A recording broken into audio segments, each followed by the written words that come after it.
vou escrever o que eu vou falar e vou ler, porque aí pelo menos eu me organizo na minha cabeça. E como vocês não conhecem a minha realidade da qual eu vou falar, e como eu conheço pouco também a realidade onde vocês estão trabalhando, eu achei melhor fazer assim. Só uma palavrinha, eu sou brasileira, como vocês já constataram, sou psicóloga, psicanalista, moro e trabalho na França há 33 anos e trabalhei 25 anos com o Tribunal das Crianças de Paris na proteção à infância, num serviço que trabalha mandatado pelo Tribunal das Crianças, num dispositivo que se chama ajuda domiciliar, quer dizer, eu trabalho com a criança enquanto ela está na sua família, mas é com mandato, que é uma... como se chama? É uma organização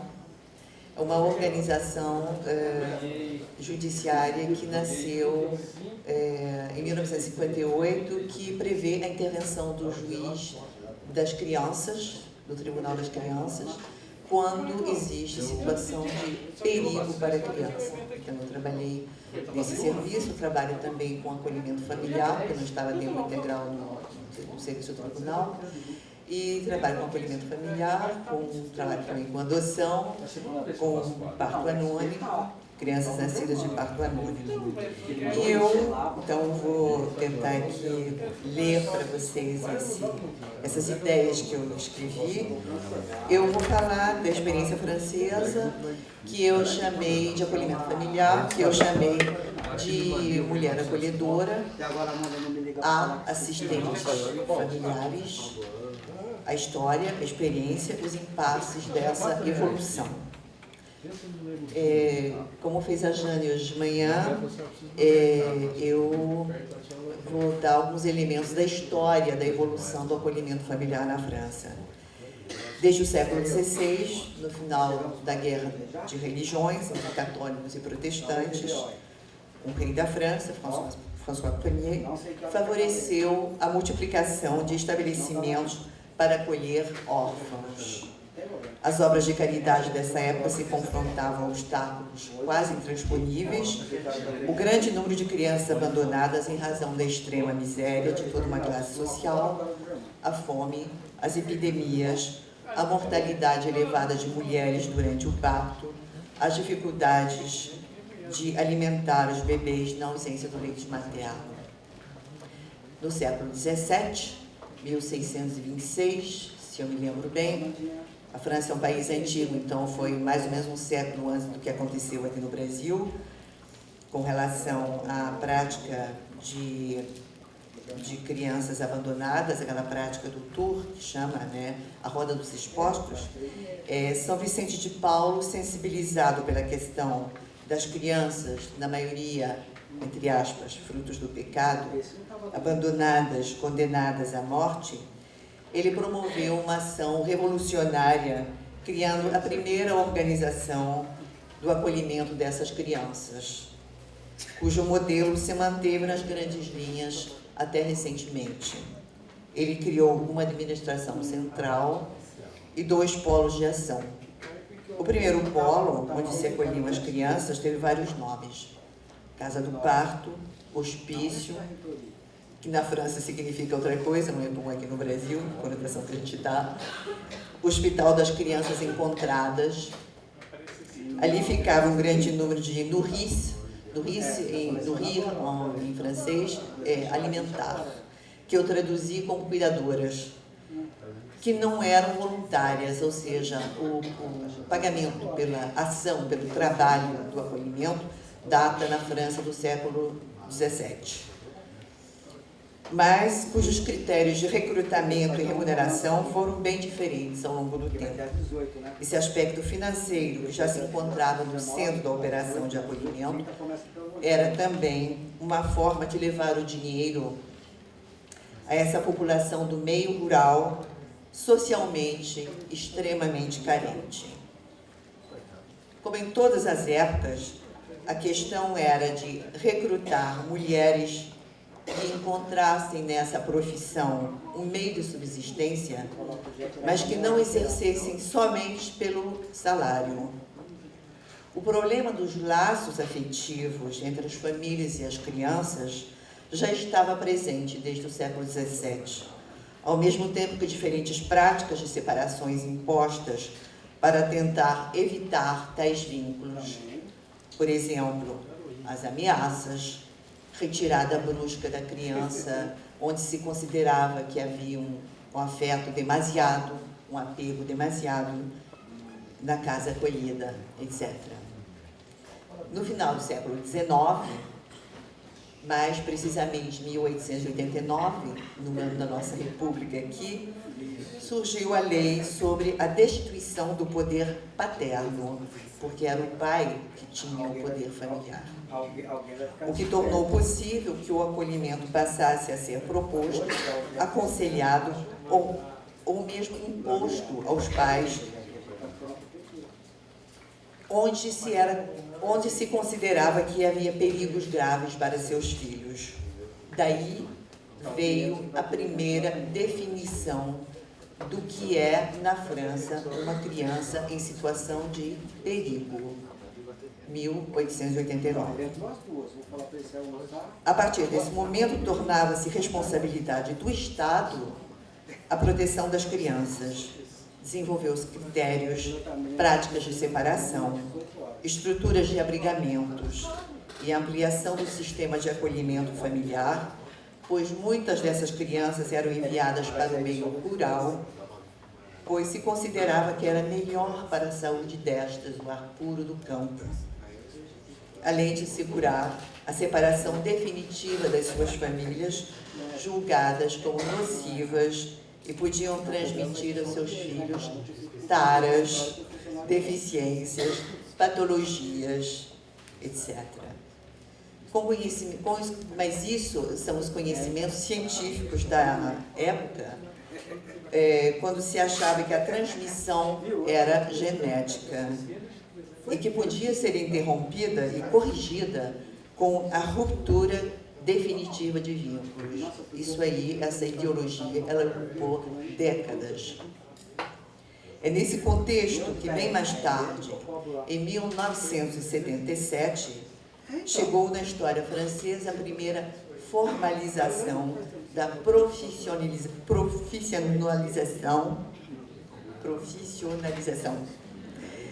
das cuidadoras, que passaram a ser chamadas assistentes maternas. Figuras um tanto passivas na história da proteção à infância, submetidas a inspeções, controles contra as crianças que criavam, as cuidadoras passaram a ser colaboradoras de equipes técnicas no final dos anos 70, sendo que algumas já participavam das reuniões de trabalho. A partir desse momento, toda a família, pai, mãe, filhos, passaram também a ser solicitados no acolhimento de crianças de todas as idades, com todos os tipos de problemas, mesmo que naquela época eram só as mulheres que exerciam essa função.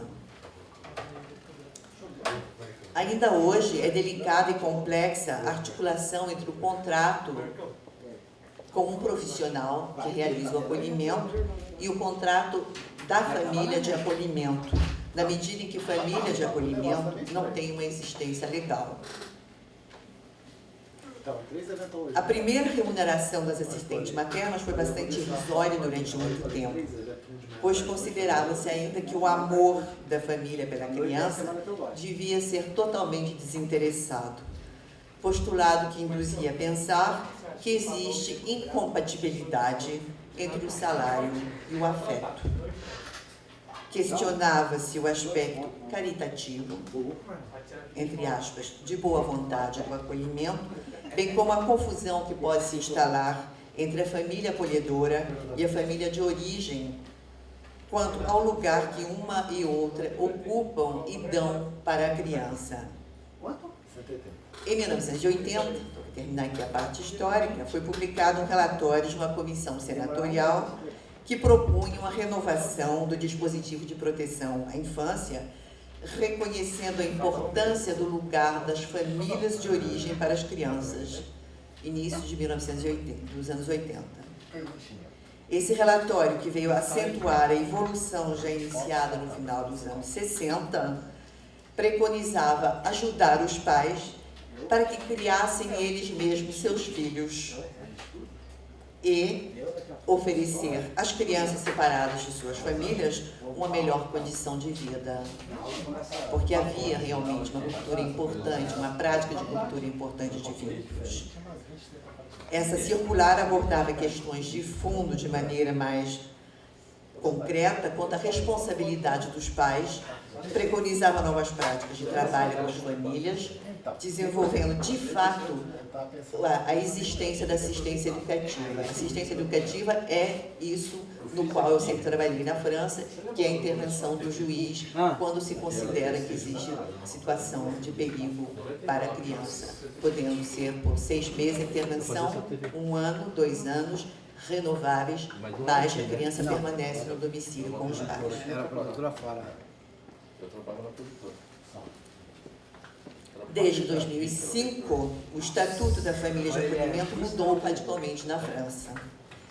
De assistente materna, passou a chamar-se assistente familiar, o que significa que a prioridade já não é mais somente o atendimento da criança, mas evidencia uma outra prioridade, ou seja, a manutenção do vínculo da criança com a sua família de origem.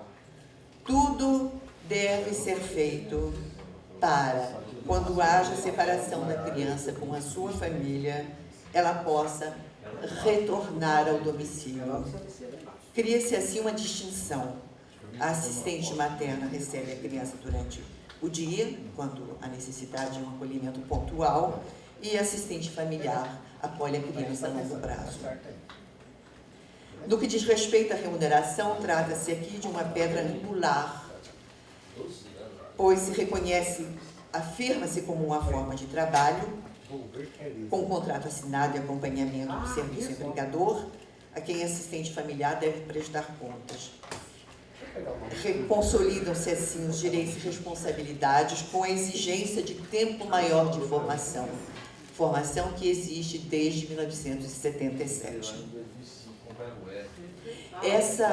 Essas mudanças e essa remuneração, considera-se que ela protege todos os implicados. Pelo lado da família de origem, coloca-se um postulado que a família acolhedora cuida do seu filho não unicamente por razões afetivas, nem humanitárias, o que pode correr o risco de acirrar rivalidades. Ela é competente, eu não sou, ela gosta mais do meu filho, eu não valho nada, é ela que conta, etc, etc, etc.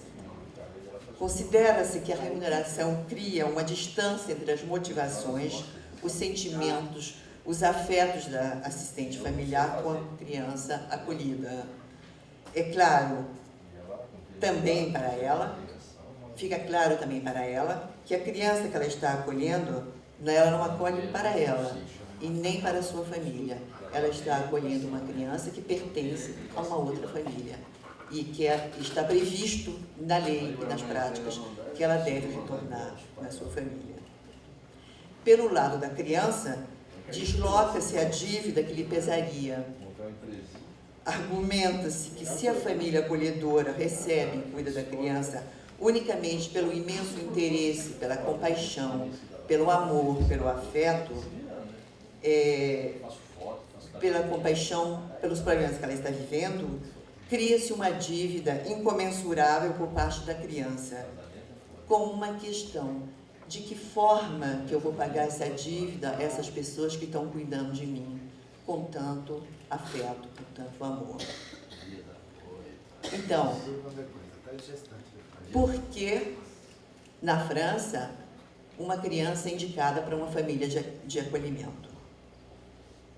Porque a gente vai ver, né, a questão que vai se colocar para a criança é, entre as duas famílias, qual é a minha família?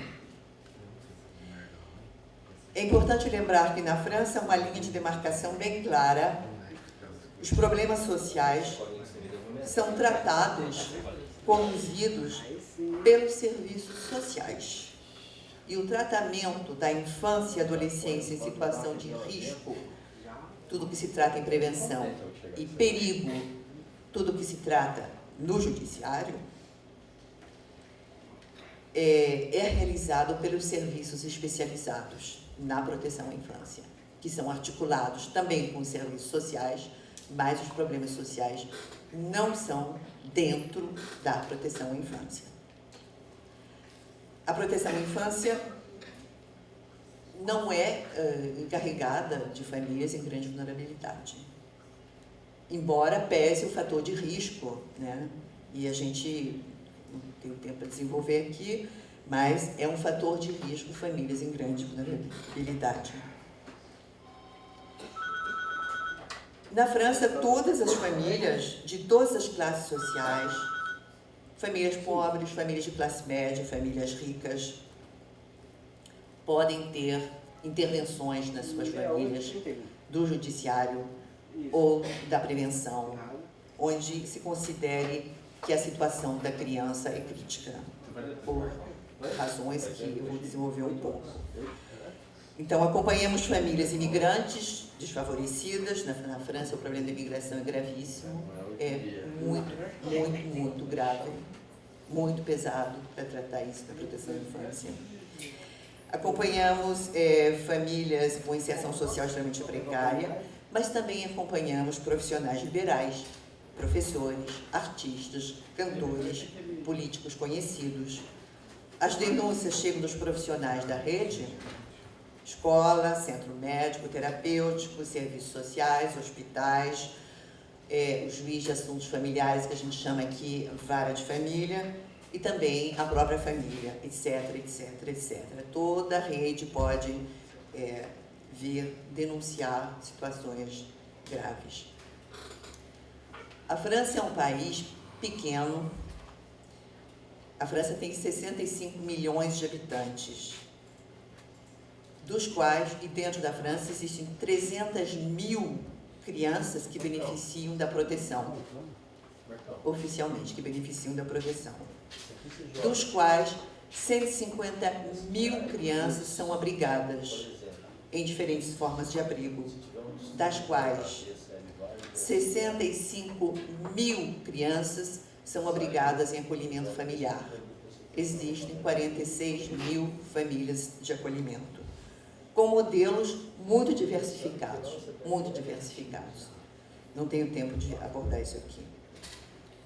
Mas não se trata de uma importância unicamente quantitativa. O acolhimento familiar responde, em grande parte, à singularidade do sistema francês na proteção à infância, que é de conciliar essas duas prioridades historicamente bem afirmadas: proteger a criança e trabalhar com a sua família. O último texto legislativo da proteção à infância é um texto de 14 de março de 2016, um texto de lei com o qual eu trabalho muito, porque eu dou também muita formação nesse sentido. Ele diz que a proteção à infância deve dar garantia que são levados em conta as necessidades fundamentais da criança, assegurar seu desenvolvimento físico, afetivo, intelectual e social, e preservar sua saúde, sua segurança, sua moralidade e sua educação, respeitando os seus direitos. Ou seja, por um lado, dar proteção e assegurar que a criança esteja em boas condições, resolvendo-se as situações de risco, de perigo diagnosticados junto à sua família. Por outro lado, respeitar os direitos dos pais, na medida em que eles também se encontram no centro do trabalho realizado com a criança. E esse trabalho com os pais, não existe previamente um tempo determinado para esse trabalho. O tempo que se trabalha com a criança, trabalha-se também com a família. Do sistema francês, a grande maioria das crianças que chegam no acolhimento familiar chegam com as exigências dessa dupla prioridade. Já passaram por outras, por vezes, inúmeras etapas de acompanhamento. Acompanhamento educativo no domicílio, separações de urgência, acolhimentos por curtos períodos e acabam sofrendo da coletividade, muitas vezes, e de separações repetidas. E, ao mesmo tempo, já fizeram experiência de perícias, de acompanhamento familiar, terapêutico, de mediações culturais com as famílias de imigrantes. Aí eles vão reclamar.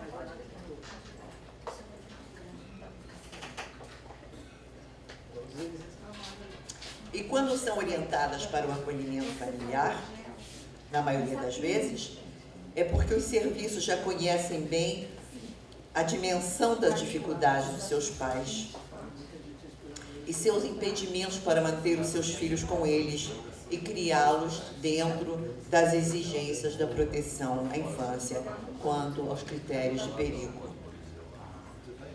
A criança abrigada leva consigo seu pertencimento à família de origem e os vínculos que os unem. Tudo deve ser feito para que tais vínculos não se interrompam e o acolhimento deve contribuir para que o retorno seja o mais breve possível.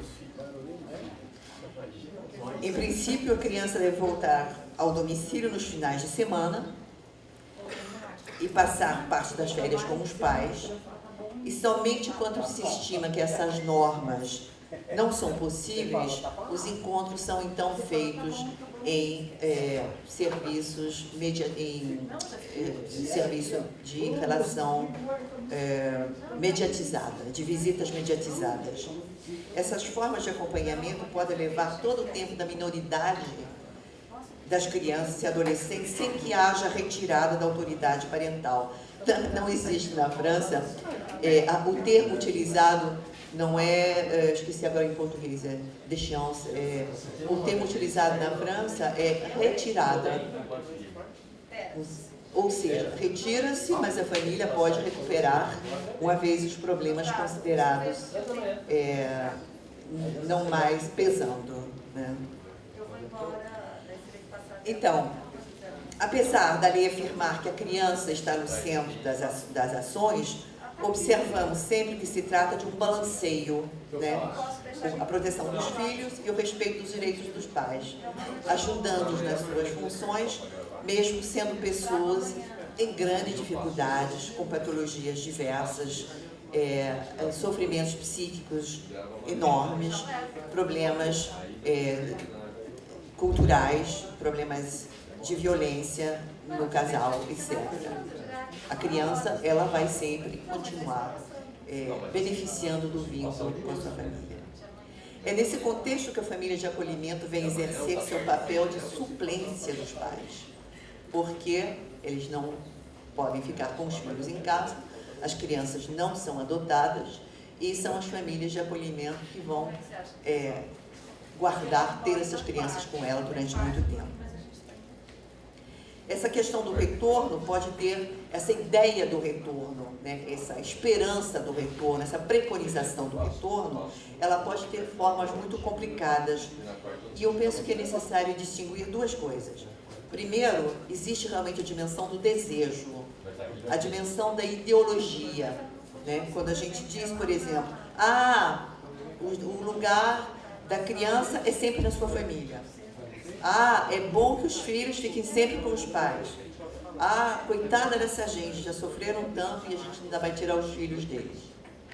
Ou seja, afirmar que estamos diante de uma verdade inquestionável e que pode se tornar um impedimento para o trabalho, para pensar outra coisa quando se chega a impasses.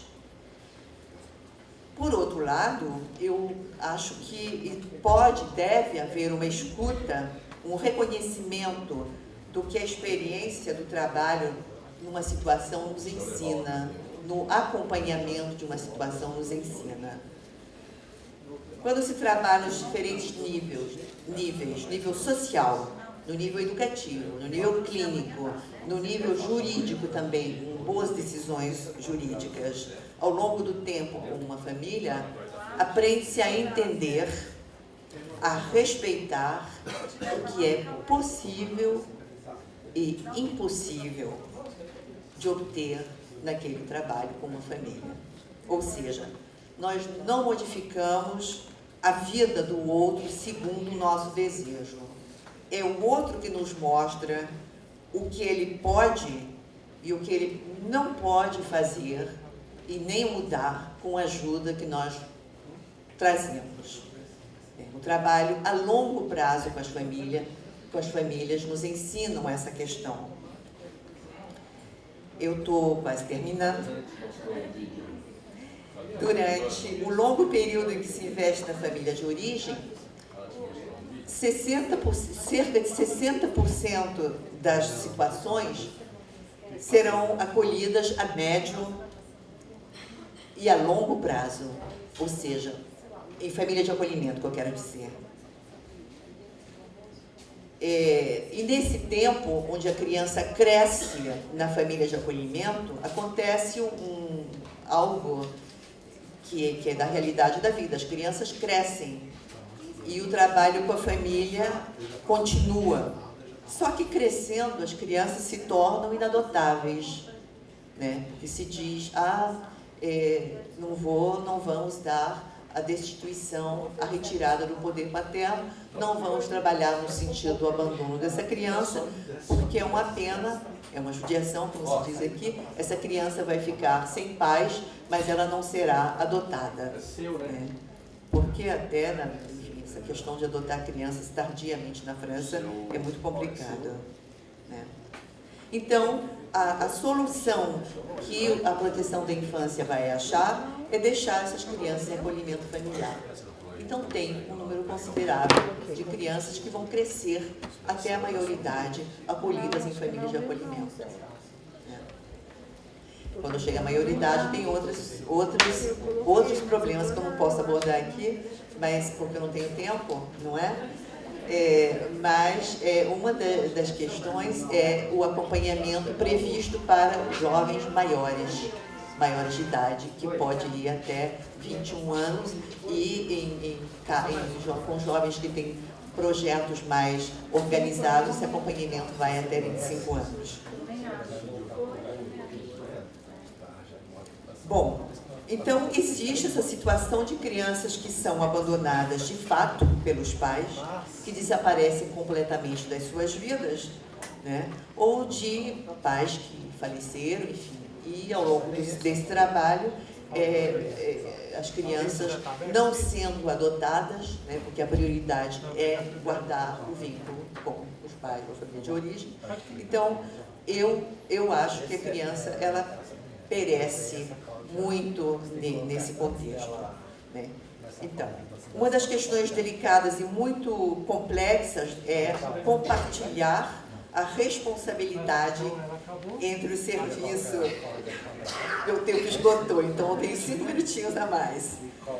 Uma das questões delicadas e muito complexas é compartilhar a responsabilidade entre o serviço, a família de acolhimento e a família da criança. Quem deve decidir de quê? Quem deve tomar tal providência? Quem deve assinar tal papel? De qualquer forma, os pais devem ser consultados em todas as decisões relativas aos filhos. Viagens com a escola, colônia de férias, praticar atividades esportivas diferentes.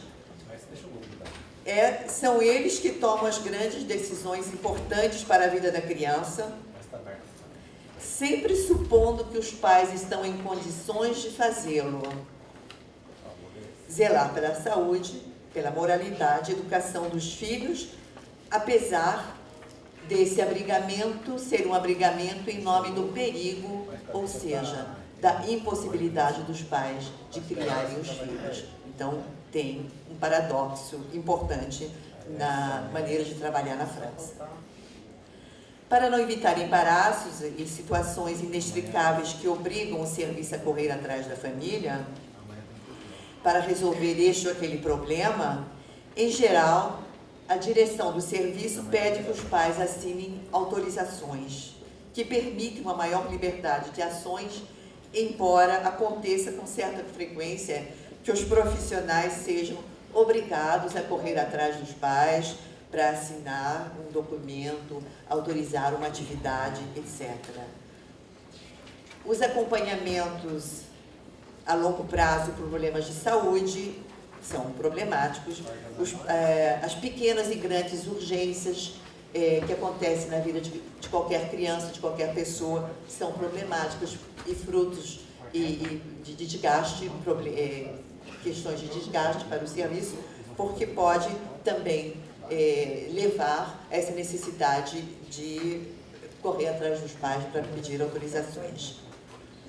Por outro lado, e eu termino aqui, tem essa questão do que se chama atos usuais da vida cotidiana. Quando eu trabalho em formação com famílias acolhedoras, eu dou formação inicial e eu dou formação continuada também. E a formação inicial, a gente pode passar um dia inteiro trabalhando sobre o que é essa questão tão complicada, tão complexa, dos atos usuais da vida cotidiana. Como é que uma pessoa, uma família, ela pode entender quais são os atos usuais da vida cotidiana? Será que ir à piscina é um ato usual? Será que andar de bicicleta é um ato usual? Será que cortar o cabelo é um ato usual? Será que querer ir na igreja é um ato usual? Eu nem vou falar com vocês aqui agora dos problemas da religião na França, das famílias religiosas muçulmanas, porque eu poderia falar 3 horas aqui. Mas então essa questão dos atos usuais toma um espaço enorme e a gente pode passar um dia inteiro falando disso, e os diferentes serviços com os quais eu trabalho na formação inicial, por exemplo, é interessantíssimo porque eles têm diferentes normas do que eles consideram como sendo atos usuais.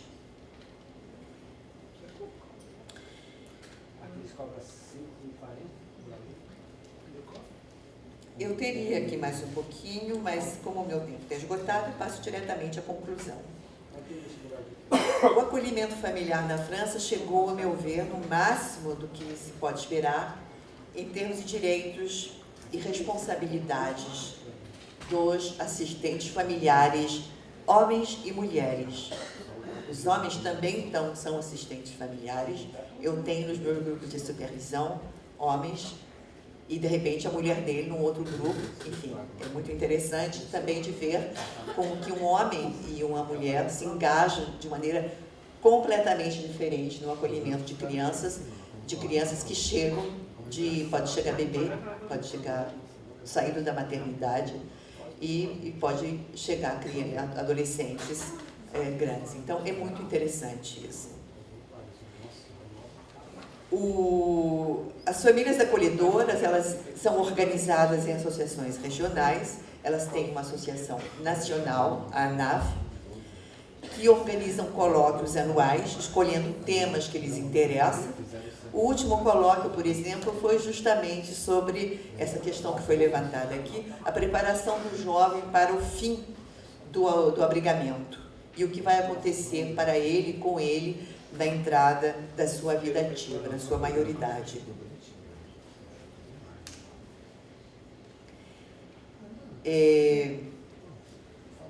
Eu acho que, apesar de todos os ganhos, entre eles o reconhecimento e a estabilidade trabalhista, o acolhimento familiar está atravessando atualmente uma crise profunda na procura de novas famílias de acolhimento, apesar do salário confortável que existe na França.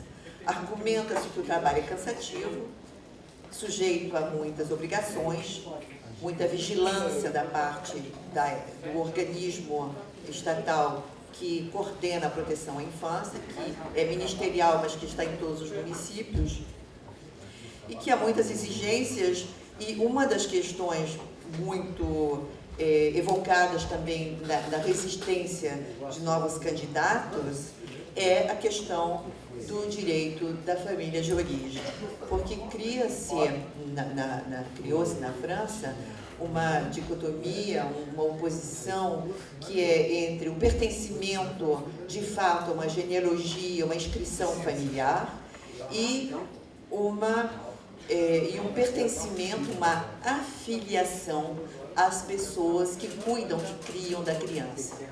Isso aí tem consequências enormes em diversos níveis, diversos pontos. Toda a questão da identificação da criança, as pessoas que estão cuidando dela, por exemplo. Bom, não é esse aqui o momento que eu posso desenvolver essas questões, mas eu agradeço a escuta de cada um de vocês. Quem sabe no outro momento que a gente